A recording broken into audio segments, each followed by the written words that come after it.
Hey guys, what is up and welcome back to my channel. So for today's video, I am like literally just chilling in my PJs. I'm so sorry. This probably makes me look like I'm not very credible, but I promise you I am. I've done a lot of research on this. And so basically, hold on, let's just dive into it. One, I just got a new laptop. Super excited about it because my other computer, as much as I love it, it just didn't have the storage that I needed to do the amount of videos that I do. So I was doing 3 videos a week and now we're going to try to do daily vlogs just because I'm under self-quarantine right now. It's voluntary. I don't want the coronavirus. And so I personally am quarantining myself because I don't want it. I don't want to have to deal with all of this. And so I have a lot more time to make videos. So we are doing daily videos as of right now. But also I know that my audience is pretty young and I know that you guys probably aren't watching the news. So I was like, you know what? Let's just hop on here. Let's do 10 things that you need to know about the coronavirus because I understand not everyone wants to watch the news. The news is always so negative and it's just like it's not the most positive, uplifting thing. But I do think that this is so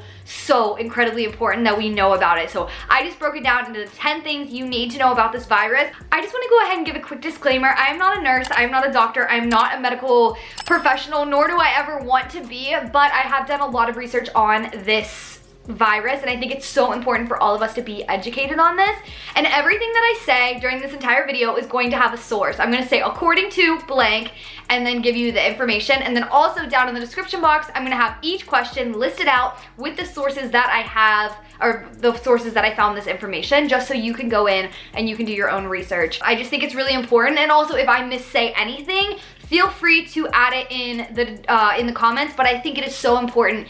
If you think that I said something wrong, put a link or a source to where you found that information, because I think a lot of people just adding their opinions to things is causing a lot of confusion for a lot of people. We're just gonna go ahead and hop right into it. I'm gonna set my computer off to the side so that if I do need to look over it, I can. Question number 1 is, what is this? Like, what is the coronavirus? I understand a lot of people are confused, but according to the CDC, the coronavirus, also called COVID-19, it's a respiratory illness that is spread between person to person. Question number 2 is, what are the symptoms? And so according to the CDC, the symptoms can appear anywhere between 2 and 14 days after exposure, and the symptoms are fever, cough, or shortness of breath. However, according to the World Health Organization, they also say that you can experience aches and pains. Some people experience diarrhea, nasal congestion, runny nose, and even a sore throat.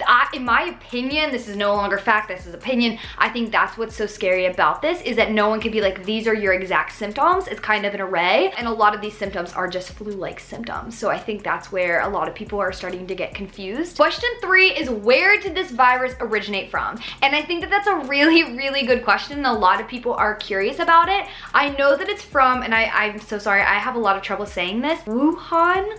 I think that's how you say it. Wuhan, China. I know that that's where the breakout started, but I was like, but where did it come from? Like, it doesn't make sense. And I'm literally gonna read this off to you. This is crazy. It says, now this is all according to Global News. According to Global News, it's believed that the new virus started in a wet market in Wuhan, China, where, like many other markets in Asia, farmed and exotic animals are tied up and stacked in cages. Many are killed on site to ensure freshness. The markets are considered breeding grounds for new and dangerous infections. Because of the close contact between humans and live exotic animals, make it easier for viruses to jump between species. This is also the exact same place that SARS, which is another disease that was back in 2002, I guess it originated here as well. This virus is closely related to known bat viruses, and that's why it's believed that like this whole corona thing came from bats. And then there's only 2 more paragraphs, but it says, this is all speculation, this is what they think happened, that it somehow got into another animal and then it acquired the ability to infect humans, but it's likely to have unfolded in a chain of events. They don't think like someone like ate a bat and then like boom, but they do think that the bat infected some other animal and then someone ate it. How is it being spread? And I think that this is the golden question because people just don't know the answer to it, because according to the CDC, they say it's person-to-person contact, right? And they say that it is respiratory droplets produced when an infected person coughs or sneezes. So they might cough into their arm, you touch their arm, you touch your mouth, whatever it is, right?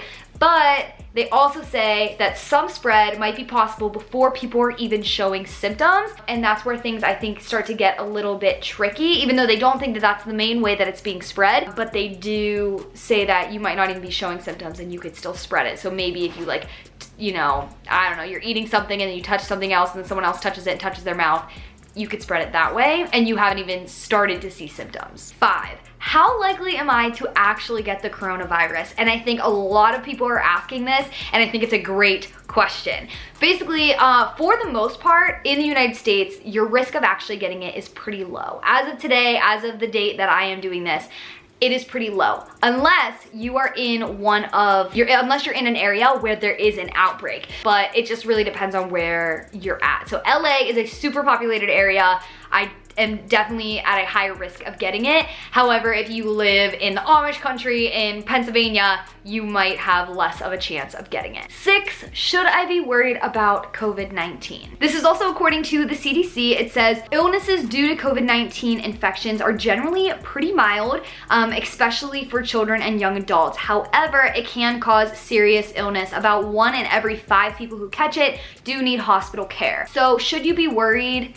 I think it depends on how old you are. I think that if you're a young adult, I think that you should be fine. Right now, they're really showing that over 60 is one of the biggest concerns. Like a lot of people who are over 60 are the ones that are dying from this. So it really just depends on your age. And then also if you have any underlying illnesses. What can I do to protect myself? The number one thing you can do is wash your hands for at least 20 seconds. Or if you're using a hand sanitizer, just make sure that there is at least 60% alcohol. Avoid touching your eyes, your nose, your mouth, and avoid being around people who are sick at all. Also, right now that at least in California, they have just announced to try to limit groups to no more than 10, and also they're practicing social distancing, and I think that's actually national wide. That's just basically like keep your distance, like just try to stay away from people, and they're saying like one of the best things that you could do is just kind of like coop up in your house, don't go to the grocery store unless like you have to, don't go to the movies, don't go to nightclubs, don't go to bars. How to protect other people. If you cough or sneeze, make sure to do it into your elbow or into a tissue, and if you do it into a tissue, make sure you throw that tissue away immediately. Wash your hands right after, once again, for at least 20 seconds, and if you are sick, please wear a face mask. Should I be wearing a face mask if I'm not sick? And this is something that I actually just recently learned myself. According to the CDC, they say if you are not sick, do not wear a face mask unless you're caring for someone who is sick and is unable to wear a face mask. Face masks may be in short supply and they should be saved for caregivers. There is a big shortage of face masks when it comes to the medical field, and I know my mom's even a nurse and they've been rationing supplies at her hospital. So definitely don't wear a face mask. I had to learn that the hard way. Question number 10, this will be the last one that we talk about, is how do I manage stress and anxiety that is induced by this coronavirus?